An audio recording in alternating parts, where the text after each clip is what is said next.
You've obviously seen the winner of the Eurovision, yeah? Yes. There was a big kind of fallout over that. You didn't hear anything? No, I only know about it because I saw the stuff on the journal. I heard that Russian men are shaving their beards in protest. Seriously? Yeah. Wow. But the one thing I'll say is this: when I was watching it and the votes started rolling in, anytime Russia got a point, and they often got several points, the crowd went fucking crazy, booing them. Which, on one hand, I felt bad because the two singers for Russia were two 17-year-old twins. Yeah. It's not their fault. All this politics and what have you, you know. But when the boos started, I really wanted Russia to win. Just to pick, because people were getting pissed off at them getting points. I was like, this would be fucking brilliant if they win. It would piss so many people off. But on the other hand, I do kind of like the idea that Europe was essentially sticking its finger up to Russia, saying, you guys are crazy. This is normal. This is normal. Accepting gay people, that's normal. You're not fucking normal. So we don't like you getting points. And also, look at who we've elected to win. Look at who won our competition. The gayest person on the planet. Do you know what I mean? I don't know about that. You've got Tom Cruise out there. You know what I mean? He's pretty gay, are they? But anyway, people were going mad over here, saying it was disgraceful. A woman with a beard. Why? There was one thing on the radio in particular, and that's what started off with. They got a letter saying, when are RTA going to stop ramming the gay agenda down my throat? That's great language to use when you're talking about that topic. Poorly phrased. Poorly phrased. So I can't remember what was on fucking RTA one night.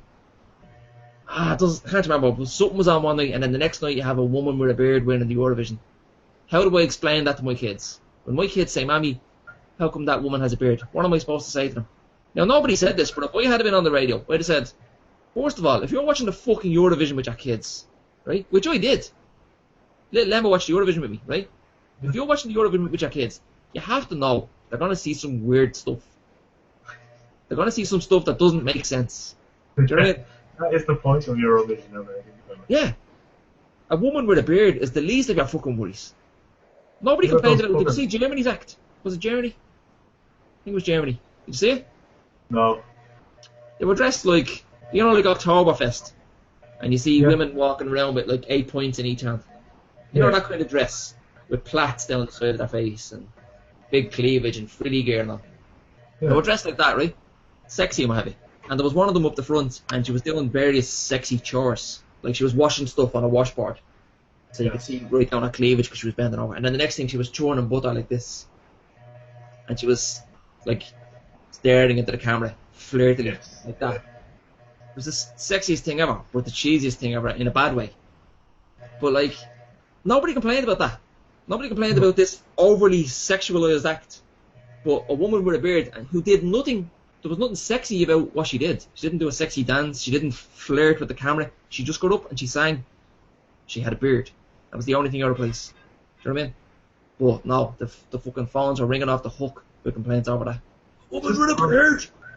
On that point of how do I explain that to my kids, that is a parent's way of saying, I don't want to have to be faced with the situation of need when telling my children because I say so isn't a good enough reason. They're worried that them telling their child to do something and the child saying why, their response has always been because I said so. They're worried that that's not going to work anymore and they'll have to actually talk to their children and teach them something. That's what it is. I don't have kids, so I mean, I shouldn't really be commenting on this. No, but you know how you would handle it in that situation. Yeah. And it's like this whole thing about okay, so what do I say to my kids? The answer to that question is, there's nothing to say to them. If you even try to explain it, that's wrong. If you, well, you see, little Timmy, sometimes men are born and they have feelings, blah, blah. Don't explain anything. Just say, it's a fucking woman with a beard. Or it's a man dressed up as a woman. Yeah. Do you know what I mean? Say whatever you want. See, that's the reaction you always get from children. That's always the reaction you get from children. You show a video, you show kids a video, say, two men kissing, which was actually a YouTube video that I saw recently. And their reaction is just, oh, there's two lads kissing. Alright. Yeah. Never seen that before, it's kind of weird, but I'm over it now. But you show that to an adult and they freak out like it's the most disgraceful thing they've ever seen. Like, why? What's the problem?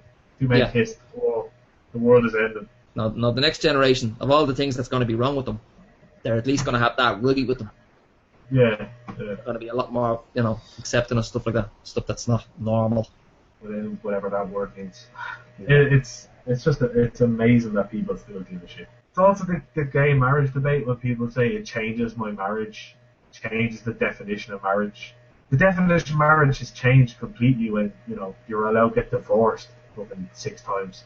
Yeah. Like one of the what's the fucking American conservative gig? I can't think. Not John McCain, but there was another one. He was popular for a while. They were all fucking popular for a while. He was so against gay marriage, but I think he was married like 5 times. I was gonna say, was he the one with all the cancer whips? Yeah, something ridiculous like that. And like he's because it's gonna destroy gay marriage. Yeah, he fucking destroyed the sanctity of marriage when he got Really, divorced really, 5 times. Yeah. And it's just like, yeah, you're a fucking idiot, aren't you? Sarah Palin as well. Gives me about the sanctity of marriage. Daughter has a child always. Not that there's anything wrong with that nowadays. I mean, no one really gives a fuck. But No, I mean, they really don't give a fuck. They genuinely. I think to some people it's a big deal, but the people with common sense, no, not at all. Yeah, people who actually treasure their money. Yeah, it makes lots of sense. Hang on to your money. Get your house in order first. Make sure your baby has nice things. Then think about getting married if you can afford it someday. But as the topic we were just discussing was one of, as my hairdryer would say, or Samantha's hairdryer would say, Freudian slip. It's all about respect. I like that. That's the respect switch, is it? I've no idea. I don't understand the context of why it's on a hairdryer. But I like it. It makes no fucking sense whatsoever. What setting have I got this on? Respect. Respect. I'm assuming this is how it works. But it's nice to know even the machines are pro-gay marriage. It's a nice thought. Yeah, so that even if they do take over someday, at least we know they'll be accepting. In 100 years' time, when I'm dead and buried, eventually people are, in 100 years' time, going to be like, really? We cared about the fact that 2 men kissed and got married? At the same time that we were nearly killing each other in wars and we had nuclear weapons and, fucking up the planet. And our major preoccupation was 2 guys having sex with each other. That's something I often think about. It, like, as accepting as I am and what have you. I would hate to be like frozen for 50 years. Do you know what I mean? And wake up like in 50 years in the future or 100 years in the future, when like I imagine it's going to be a real kind of, I don't know, I just see that 100 years in the future you're not going to be able to tell the difference between men and women anymore. Possibly. Do you know what I mean? It's just, if you take the way we have it now with the fucking metrosexuals, guys fucking trimming their eyebrows and what have you. Yeah. And now women growing beards, right? 100 years in the future, we're all going to look like just, you're not going to know what you're flirting with in the bar until you get home. But would that be so wrong? It wouldn't be wrong to them, but to me and my old school beliefs, it would be a bit weird for me. Or even with surgeries and I assume like Android technology and what have you.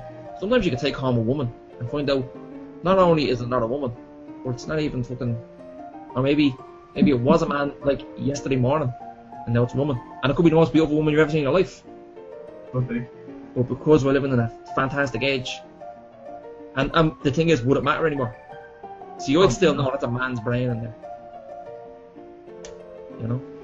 That's why, like, how do we have like men's toilets and women's toilets? I often think like, this guy beside me could be gay, and that's weird to me, because he's checking my, he's taking a look and he's like fantasizing about me or having, and I don't like that. That's like me going into the women's checks and looking over the door at them having a poo, fantasizing about them. Is that not the same? Anyway,